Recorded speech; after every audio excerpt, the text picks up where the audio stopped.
네, 반갑습니다. 볼경 칼리 지도사범 김대웅 원장입니다. 이번에 이제 연습하는 거는 더티복싱, 루터 샘 더티복싱. 근데 이거는 정확하게는 칼리의 파난투칸, 칼리라는 무술에 맨손 근접 격투술이 있는데 이게 이제 필리핀어 더티복싱이라고 해요. 근데 거기 안에서 저는 좀 더 복싱 스타일의 복싱 훈련 기법에 믹싱을 하는 스타일인 거고, 지금 보여드리는 거는 더티복싱이고, 더티복싱이 이제 복싱에서 반칙을 쓰는 게 더티복싱이 아니고, 이게 나이프나 한손검 기법이 이제 맨손 무술로 그대로 옮겨왔다고 생각하시면 돼요. 그래서 일단 제가 먼저 맨손일 때를 먼저 보여드릴게요. 그래서 더티복싱에서는 이 무기술 전문가들은 손을 다치면 안 되기 때문에 주먹으로 가격하는 건 없어요. 물론 이런 보호대를 끼고 있으면 주먹으로 가격해야 되죠. 근데 보호대를 끼고 있지 않은 상황에서는 항상 장심으로 칩니다. 처음에 장심으로 원투 들어가고, 그 다음에 사이드 빠진 다음에, 이때는 다양해요. 장심으로 올려치고 그 다음에 막으면서 장심 해도 되고, 팔꿈치로 해도 됩니다. 원, 투 빠지고 팔꿈치 잡아채서 팔꿈치, 아니면 쭉 앞으로 밀면서 팔꿈치 쳐도 돼요.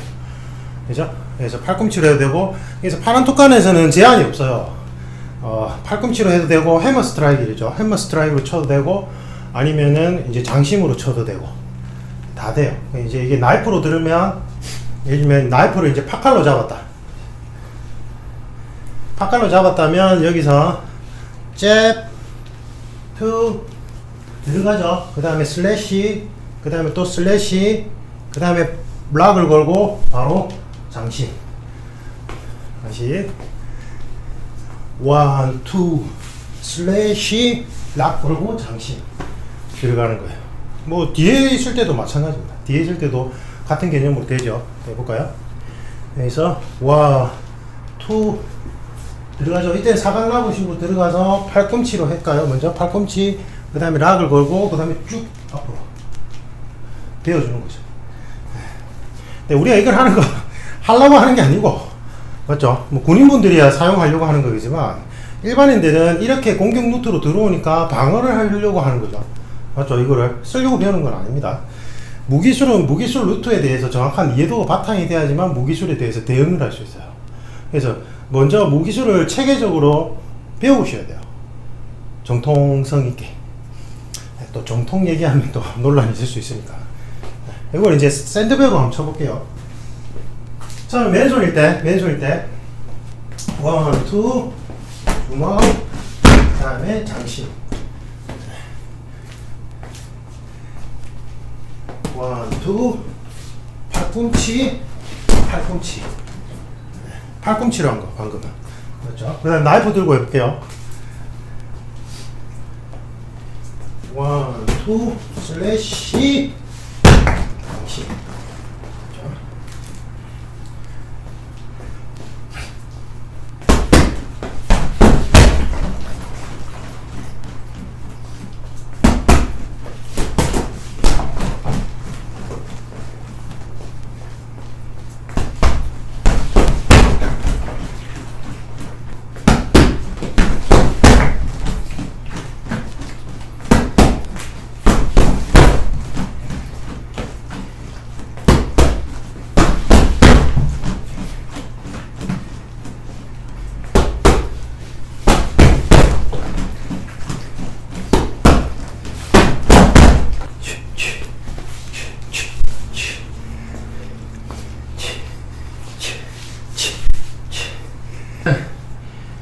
허리 위로 안 올라와요. 올라오면 상대방이 나이프 들고 있을 때 방어를 들어가면 다리를 다치기 때문에 무기를 든 상대방한테는 허리 이상 발을 차면 안 됩니다. 그래서 저도 이거 연습하고 나서는 상단차기를 잘 안 했거든요. 그리고 저는 사실 필드에서 상단차기는 가급적이면 자제해야 된다고 생각하기 때문에, 내가 완만큼 실력 차이가 나지 않는 한에서는 상단차기가 내가 중심이 일단 떠버리기 때문에 그럴 수밖에 없어요. 한 발로 서는 거잖아요. 맞죠? 실력 차가 많이 나고 내가 막 발차기 아주 단련이 많이 돼 있다면 당연히 해야 되는데, 근데 내가 할 줄 아는데 안 하는 거랑 할 줄 모르면서 안 하는 거는 차이가 크잖아요. 그래서 저도 더티복싱 하면서도 상담도 한 번씩 해야 된다는 걸 요즘에 좀 느껴요. 몸이 너무 굳었어요. 예전에는 자유자재로 잘 참는데 지금은 잘 안 돼서 다시 하고 있습니다.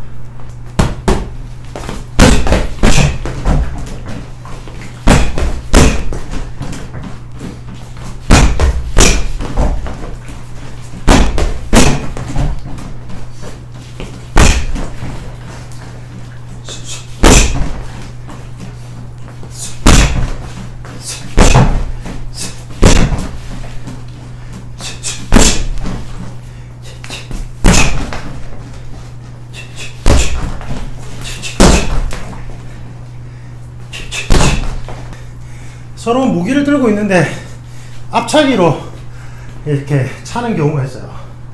근데 그거는 절대 하면 안 돼요. 나이프에 대해서 숙련도가 돼 있는 사람은 앞차기가 들어오면 바로 빼버립니다. UFC 생각하면 돼요. UFC에 정면으로 이렇게 차는 게 잘 나오던가요? 잘 안 나와요. 왜냐면 바로 잡아챕니다. 극히 예외적인 경우 돌무고는 바로 잡아채요. 이렇게 차면. 물론 이제 예전에 앤더슨 실바가 위로 차가지고 턱을 차서 기절시킨 경우도 있는데 그건 진짜 예외적인 경우고, 보통 UFC에 이 발차기는 잘 안 나오죠. 프론트 킥 맞죠? 왜 그러냐면 이거는 시야의 사각지대에서 들어가고 빨라요. 근데 이렇게 앞으로 쭉 차는 거는 내가 시야의 사각지대가 아니고 정면으로 들어오는 데다가 느려요. 일단 옆으로 회전을 시켜서 차는 것보다. 그러니까 서로 이렇게 승부를 보는 상황에서는 바로 낚아채죠. 넘어질 우려가 있잖아요. 근데 무기술 전문가들은 맨손 무술가보다 가속도의 세기가 다르니까 반응이 훨씬 빨라요. 그럼 프론트킥으로 차면 바로 슬래시 들어갑니다. 내가 다리를 다치면 기동성이 완전히 없어지죠. 맞죠? 그래서 그럼 이거를 하면 안 되느냐? 해도 되죠. 상대방이 초보일 때. 상대방이 초보라서 무기를 들고 야 이러고 막 정신없이 달려들면 그때는 다리를 빵 쳐서 띄워놓고 그 다음에 내가 뭘 하면 되겠죠. 근데 상대방이 무기를 딱 들고 간압을 보면서 리듬을 잇는다. 이게 전문가죠. 근데 그 앞에서 프론트 킥을 한다? 그러면 내 다리 하나 날아가는 거예요. 맞죠? 그래서 제가 항상 드리는 말씀이지만 무슨 기술이 좋고 나쁘고는 없어요. 어떤 상황일 때 어떤 상대방을 향해서 어떤 기술이 적절하냐, 이게 제일 중요해요. 그게 제일 핵심이에요. 그리고 그거를 선별하려면 스파링을 통해서 계속 본인만의 경험치를 쌓아가야 돼요. 그래서 제가 시연하는 거 별로 안 좋아하는 게, 시연에서는 막 이렇게 부앙 하고 부엉 날아가고 막 이러잖아요. 근데 그게 이제 상대방 설정을 어떻게 했느냐에 따라 다르다고요. 될 때도 있고 안 될 때도 있고.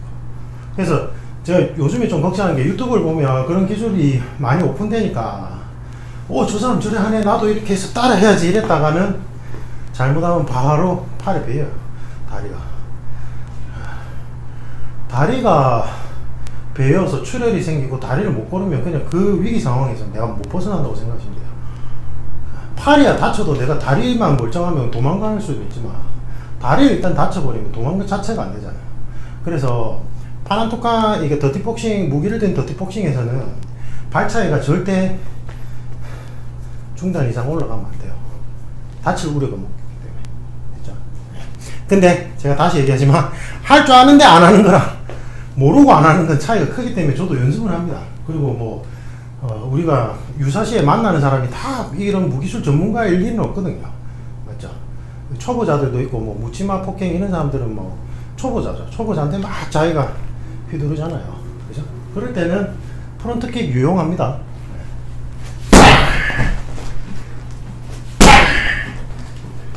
그죠? 거리를 벌리는 게 있고요. 미는 게 있고, 발 뒤꿈치를 일직선으로 차는 게 있어요. 이건 태권에서 발차기가 두 종류가 있는데, 이제 능질러 차는 거는 이제 명치 쪽에 데미지를 입히는 거고, 밀어서 상대방을 띄우는 것도 있어요. 두 종류를 다 할 줄 알아야 돼요, 기본적으로. 그래서 저희 칼 동호회 제가 제자를 가르칠 때는 두 가지 다 시키거든요. 두 가지 다 시키긴 해요. 근데 이제 우리가 전문가를 만날 확률보다 군인들은 서로가 전문가들끼리 만날 확률이 높은데 일반인들은 그럴 확률은 또 낮기 때문에 프론트킥 유용합니다. 안 된다는 게 아니고. 아시겠죠? 이상입니다. 좀 코로나 빨리 지나가서 우리 칼리 동호회 멤버분들 다 같이 모여서 빨리 수련했으면 좋겠습니다. 제가 좀 해도 되는데 사실은 여기 오시는 분들이 또 현직자분들도 계시고 그 다음에 또 일반인도 보안업종에 종사하시는 분들이 있으니까 혹시나 뭐 문제가 되면 치안 공백이 생기잖아요. 그래서 제가 조금 안 하고 있습니다. 이해해 주십시오. 이상입니다. 칼리